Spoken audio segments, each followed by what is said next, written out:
Charlie. Mark, 1 Charlie. Ladies and gentlemen, I'm full of optimism. Einstein's theory of relativity. And we're still seeing it quite well through that haze. T-minus 37 seconds. The fight is growing confident. E equals MC. That all men are created equal. About the future innovations. And growing strength in the air. Tear down this way. Head on. Something happening coming up on station. This is Finding Your Frequency with your hosts, Jeff Spinard and Ryan Treasure. It's time to speak up, share your voice, and hear from the thought leaders. Ladies and gentlemen, welcome to another fantastic episode of Finding Your Frequency. I'm your host, Ryan Treasure. And of course, we're joined here today with a fantastic guest. But before we get to the guest, I want to remind everybody, as you guys are out there dealing with COVID-19, the pandemic that's going on, there's going to be some opportunity, I think, that's going to open up as the economy gets kickstarted and gets back into action. I know today is the day that we're recording this. Just yesterday here in Arizona, they're allowing stores to open up a little bit. They're allowing barbershops and gyms and restaurants with social distancing guidelines put in place to open up. So kind of seeing the beginning of things reopening as it relates to the COVID-19 pandemic and all that madness that we've all been dealing with. I know everybody's at my house is extremely stir crazy, especially my 6-year-old. She's been, cooped up in the house for what seems like almost 2.5 months since school ended. And of course, they're doing distance learning. But with the distance learning, she's already done all the homework already. My wife's working from home. I'm still commuting back and forth to the studio, and things are just different. And I think also when you think about the economy and things getting kickstarted and back online, there's going to be some jobs, right? There's a lot of people that were furloughed, a lot of people that don't have jobs currently. A lot of those employers will probably be calling their employees back to get them back into the swing of things. But I also have a sneaking suspicion when the government is giving you $600 a week on top of your other unemployment, you may be making more money on unemployment. So is that going to cause people to stay home and not get jobs? And so that's kind of some of the topic matter today as we talk about getting jobs and setting yourself apart. As the economy gets kickstarted, everybody needs to have a fantastic resume. So we're going to talk about that today. We're also talk to Matthew Warzel, who's a resume writer, a career coach, and an outplacement expert with 15 years in human resource and career advancement techniques. Welcome to the show, Matthew. Hey, thank you. I appreciate you having me on. Yeah, as I was kind of discussing in the beginning, it's kind of like you have this shift that's happening with the pandemic. A lot of people were, not working. I know that here in Arizona, we have like 575,000 people that are on unemployment, so we have this huge pool of workforce of people who are going to be wanting to get back to work. And I think it's really important, right, that when this stuff all gets back in order, some of those folks may not go back to the same job they had. They might be looking for, a different job or the same job at a different place for more money. So I think there's a lot of opportunity that's going to be coming out. What are your thoughts? Absolutely. I mean, first and foremost, no matter what, catastrophe that we encounter, whether it be something like the COVID or a financial meltdown, I know personally that people still hire. I mean, as a former recruiter for 5-10 years, going through some of these issues on a nationwide front, yeah, sure, there's some pullback on hiring, and recruiters usually are pretty, dispensable and might lose their jobs because people might pull back a little bit, but there are people who are still going to continue to hire. So the opportunities are there, and I know personally from being in the room with the hiring manager before, when we used to quote unquote hold off on hiring, that was another way of saying, hey, don't post this externally. But we still need these bodies in here. So there's other loopholes out there that HR works within that they can still pull the trigger and hire if the right candidate comes along. So remember, talent, if you're talented, a lot of times companies won't want to lose you because they know you can offer them value. So you have to be mindful and kind of work the job hunting process a little bit more creatively and find unique opportunities to kind of engage with hiring managers or decision makers, whether it's, a recruiter or other managers that kind of lead you to the decision maker, and find out a way to touch base and tickle them and give them your resume or your credentials and show them that you're a viable candidate, no matter the situation as an economy, as the company, or as, the industry, whatever you're dealing with in terms of the discrepancies that might be out there. Offset those, because again, competition is doing these unique things. They're finding ways to get hired, especially during times like this. Yeah, no, that's a good point. And, I think a lot of companies too really look for, practical experience. I know that a lot of times when you look at, jobs that are posted on job boards, it'll say, they want you to have a bachelor's degree or a master's degree or these things. But as an HR person or knowing HR people, looking at that, would you choose somebody that had 10 or 15 years of experience in a particular field, but maybe didn't have their bachelor's degree versus a person that had 1 or 2 years of experience and had a bachelor's degree? Because I know a lot of people in that space, they get afraid to, maybe apply for a job because they don't have that bachelor's degree, but they are a talented person and they have a bunch of experience. So what are you seeing in the realm of HR when it comes to that particular scenario? Sure, that's a great question, and it's funny. There's at first I should lead off saying there's no one-all answer for this, because every hiring room is different, depending on the company, their mandates. Because I remember I used to work at Johnson Controls. We used to recruit HVAC mechanics. Well, they're in vans all day, so I had to hire only mechanics that had a bachelor's or above, and not to mention they had to be union. So it was a kind of another, kind of needle in the haystack find out there. But depending on the hiring room, because again, they are responsible for vans, they're responsible for insurance. So therefore the insurance would not put a mechanic in the van without certain credentials having been met. So I could not legally hire these people because they didn't have a bachelor's. Now, having said that, some of these jobs, they say that it's mandatory. They might say it's preferred. Either way, if you think you've got a shot at it, definitely make it known in your application, submit, but make it known that, hey, I have these wonderful years, and look at the last 5 years, I've been doing exactly this type of role at the competitor site or wherever. Show them how you transfer into that role without the, with the lack of credentials. Show them how you transfer in with your experience and how you can add value to that bottom line and why they have that pain point of having that opening. How do you resolve that? Again, any type of statement that I'm going to make throughout today is going to be add value to the hiring manager, not your accomplishments and tasks. Accomplishments are a great step. That's like the middle ground. That's like better than the tasks on your resume, but you need to show them that you have the value. They have a pain. They have an opening. It's 4:00 on a Friday and they got to find someone soon. And so now they have to stop what they're doing to go and research through resumes and find the right candidate. If you are someone who's seasoned, who may not have the degree, but you can fill their pain point, they're going to honestly try to at least get you in for an interview and maybe work with HR to hire you on if you're the right fit. So don't be deterred by those mandates on those applications. Now, having said that, you should be one and done with a company within a frame of a few months, because you don't want to over apply. So it's a one and done. Find the right job that you absolutely love at the targeted company you like and submit to it and wait.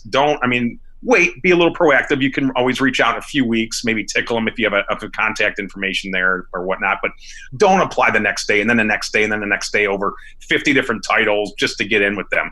Recruiters will blacklist you. They see this. They all have a radar and they all know who the heck's applying all the time, and they do get annoyed. So, they're humans. So be that in mind too. So make sure if you don't have the right degree, but the job looks like something you could transfer into, and it's at a company you really like, make sure you pick that job as the right one, because again, you don't want to over apply either. Yeah, when you say over apply, are you kind of mentioning that as over applying to the same company? But yes. maybe you find a job that you really like, and maybe there's 4 or 5 different companies hiring for a similar job. By all means, you should be applying to all of those, correct? Yes, because they're all different companies. Now, if you're using a recruiter and they are submitting you to company A, and then you go and 2 days later you see company A is broadcasting it online, You don't necessarily have to apply because you have that recruiter working for you already directly with the hiring manager. Also, having said that, don't pit recruiters against each other. Don't go to another recruiter and have them submit you to that job A, and then another thing. So again, if you are applying to a certain role across many different companies, go for it. Each of those companies need to have your resume in their system to see if you're a viable candidate. Just be mindful, though, if you've already been submitted. You got to kind of mind your P's and Q's with the recruiting help you might get, or mind your actual submission. Track down who you submitted to, what job, the requisition number. Be as specific as possible so you can go back and kind of double check and make sure you're not, quote unquote, annoying them. Yeah. Matt, one of my pet peeves, right? I'm the VP of operations here at Voice America, on top of doing this radio show. And so I am responsible for hiring people in the technology portion of the business and, audio engineering, video editing, those types of things. And, one of the things that really drives me nuts is when I put out an ad for a job and I specifically say, send your resume and contact information to a specific email address, and that person who is looking for a job sends an email and says, "Hi, my name is Joe. I'm very interested in the job. Please let me know what I need to do to submit information to you." Oh, and I'm like, did you not read the ad? Oh, yeah. Oh, that should be literally pasted on every new job seeker's door is follow the directions. I mean, this can go in any sort of industry, no matter what. I mean, I do moonlighting as I act once in a while, if I'm lucky enough. And the casting directors will tell you, if you don't follow directions, you're automatically disqualified purely based off the notion that you are just someone who can't follow directions. So it's almost like a first barrier. And I cannot tell you how many times a candidate that was very viable lost out because the hiring manager just doesn't think that they are meticulous enough to read through the whole thing. Yeah, I mean, for me, especially if I get one of those things get deleted immediately. I don't even follow up. I don't reply and give them the opportunity to rectify themselves. For me, I mean, I don't have time to mess around with somebody who didn't even take the time to, digest the information that was given to them and apply appropriately. Now, there's one thing I will forgive, right? If I put something in there and it says put in a cover letter in your resume and you send a resume and not a cover letter, I'm not going to be so upset because at least you sent your resume. But how much of sticklers are HR departments for, that cover letter when they're requesting it in the job posting? Yeah, I mean, again, the cover letters is that whole 50% game. 50% of the hiring managers read them, and out of those 50%, out of the ones that do read them, a majority of them will mandate it. So I have seen hiring managers that decide to decline a candidate because they didn't have a cover letter, because they somehow, some of these people might use that as a decision-making tool to see how well you complete your thoughts and how well you can articulate yourself with also having a little bit of personality. Because remember, your cover letter is your only spot where you're going to use personal pronouns and use kind of more soft skills and really speak to you as a person and a professional, rather than the resume where it's just professional.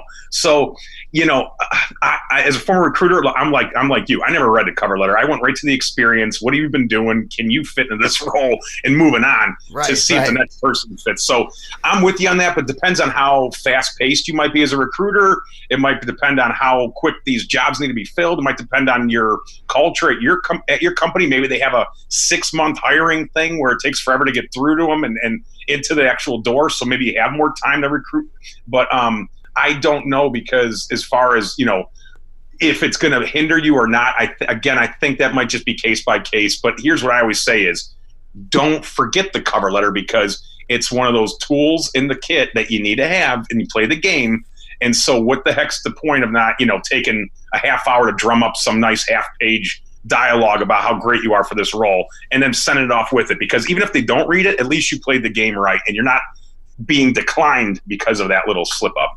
Are you having trouble finding hand sanitizer? Well, Spa Treat has you covered. There's no need to go searching high and low. Just visit spatreatofficial.com and place your order on their easy to use website. On schedule delivery. One of the great things about this product, Spa Treat Fulfillment Team is working around the clock to provide people hand sanitizer during this time of need and get your order to you as quickly as possible, even faster than Amazon. Spa Treat also has the lowest price of any of its competitors. Spa Treat has 62% alcohol content, and the FDA recommends between 60 to 80 for maximum protection. This one has 62 because it doesn't dry your hands out. I use this stuff every single day. It is fantastic. It's got certified organic extracts with the ingredients in that hand sanitizer that are the highest quality, and they're designed to leave your hands smelling and feeling fresh while protecting you at the same time. The best part, there's no tricky residue left over. None of that sticky stuff. 4 scents available: unscented, tea tree, lavender, and lemon. And best of all, this product right here is made in the good old United States of America. A lot of companies are having trouble dealing with the current demands, so Spa Treat has dedicated themselves to providing a much needed product in the time of crisis. Spa Treat has better prices, faster shipping, and a larger supply than any of their competition. There isn't even a close second. Visit SpaTreatOfficial.com and enter promo code SPA SPA at checkout to receive 5% off your entire order. That's right. Not only are they offering the lowest price available, but they're also offering our listeners a discount. This promo code is exclusive to Voice America, and only our listeners get this discount. Spa Treat and Voice America came together on this sponsorship in order to provide Americans something they could really need right now: peace of mind. Visit SpaTreatOfficial.com and order yours today. That's SpaTreatOfficial.com, and make sure you use the promo code SPA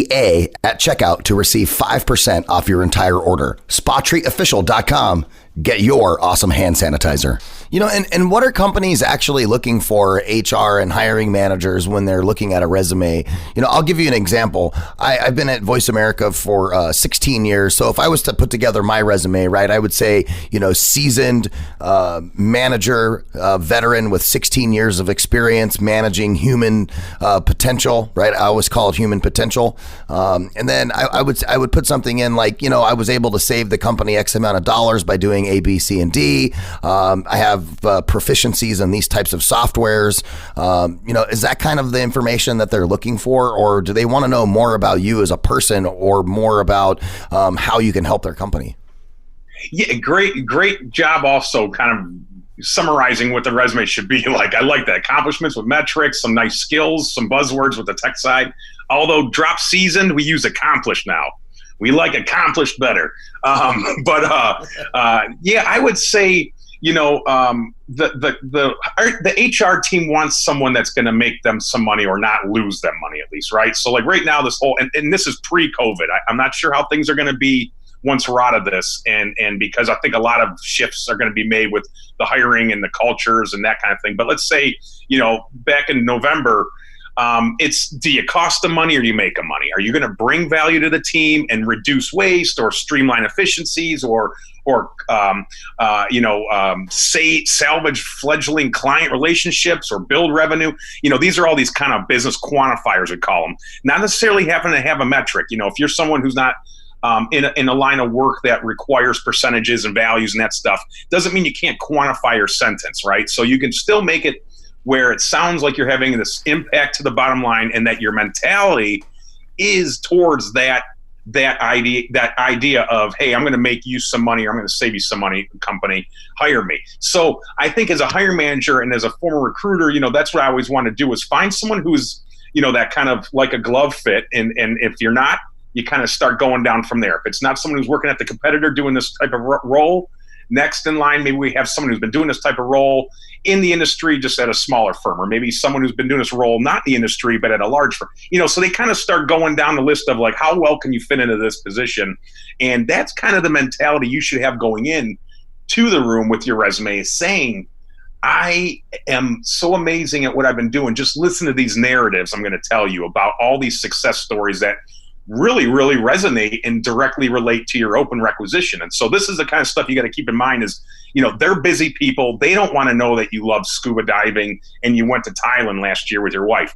Like, that's great stuff for maybe like once you get in the door, but, you know, when you start building your name, but like up front, Don't get cozy. Don't get personable. Keep it professional.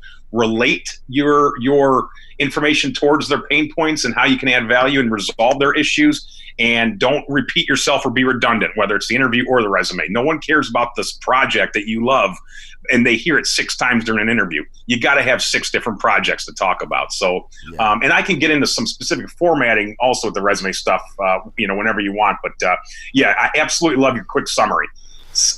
Bottom line impact type statements, buzzwords that relate to your industry, to your role, and to the technical stuff you've been doing in that role, and so that the recruiters can find you.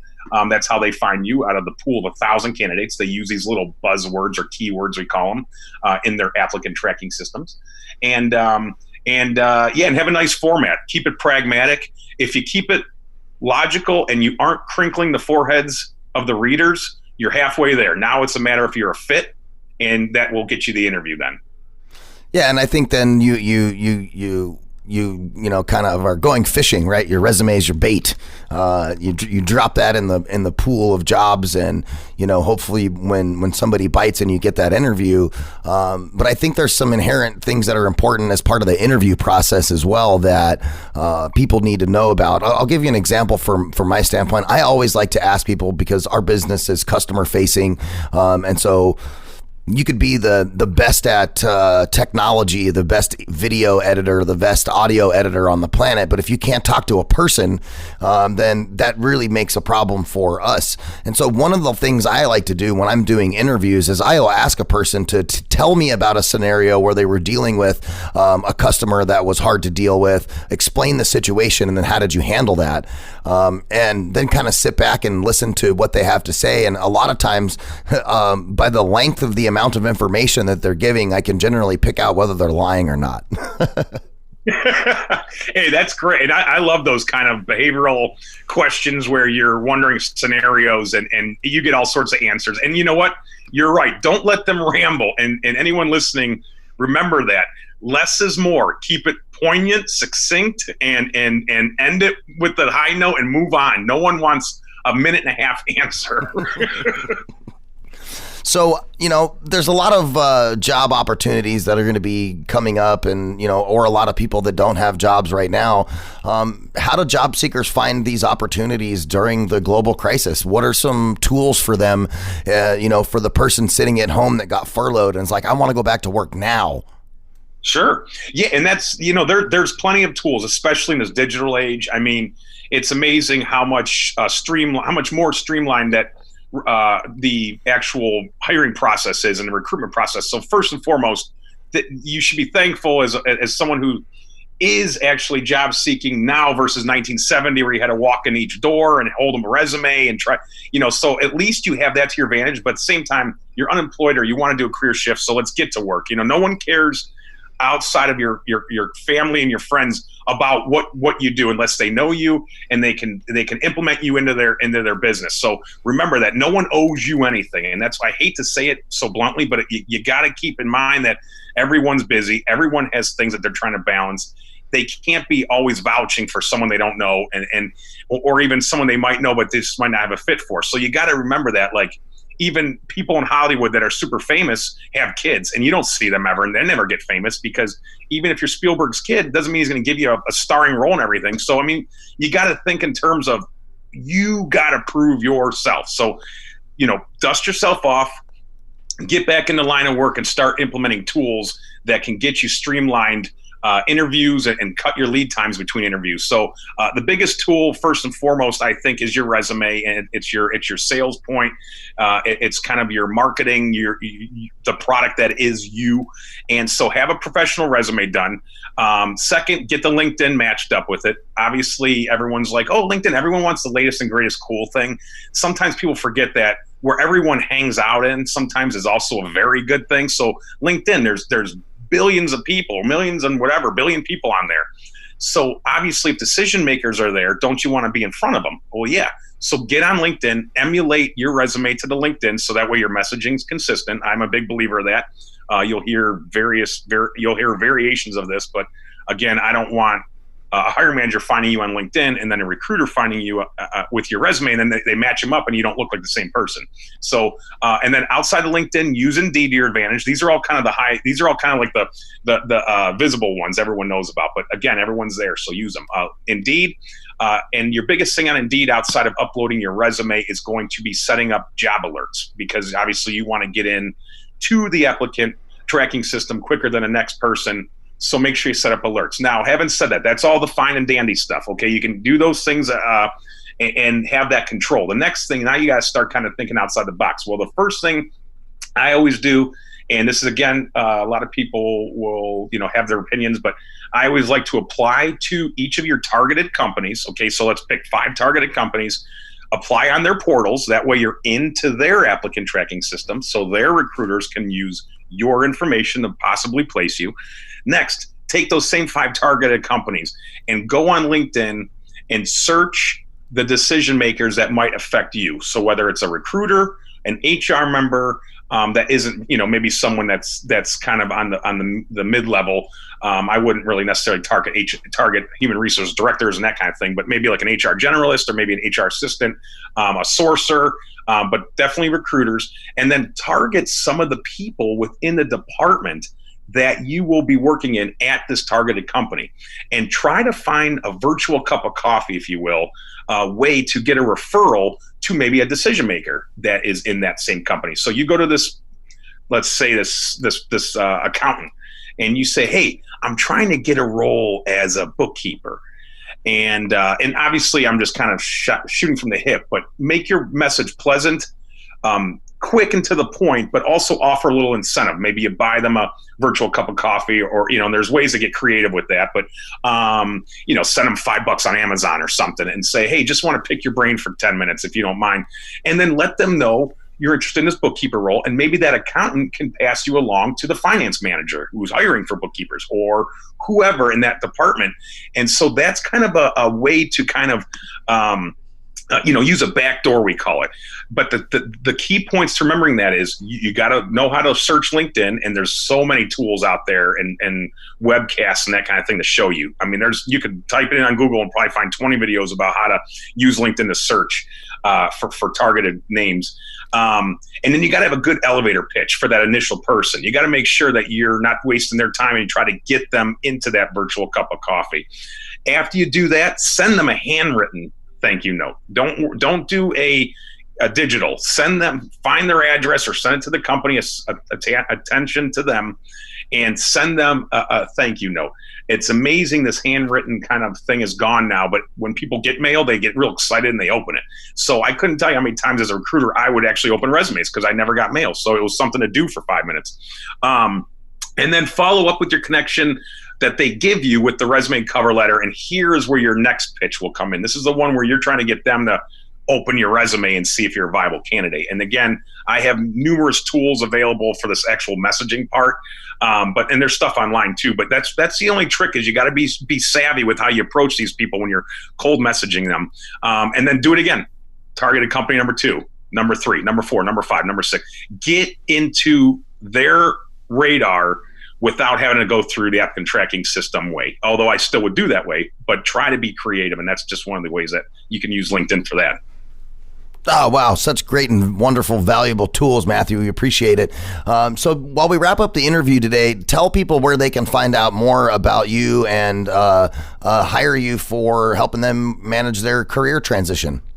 Thank you. Yes, absolutely. If you go to jobstickers.com, that's job stickers. It's kind of like pot stickers. That's my blog, and that it also is within my website. So when you get there, you'll see all my information, contact, all that kind of stuff.